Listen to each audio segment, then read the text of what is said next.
Уже через пару недель эксплуатации самоката на его заднем крыле появляется такой противный скрип. Можно даже послушать. Вот такого плана. То есть, когда крыло уже разбалтывается, начинает вот дребезжать, и вот этот скрип появляется.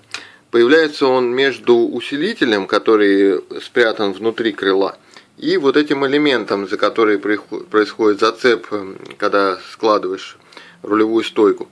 И вот в этом месте образуется такая пара трения, и вот она именно и скрипит. То есть не вот тут соединение скрип дает, а именно вот это вот место, вот эта вот точка.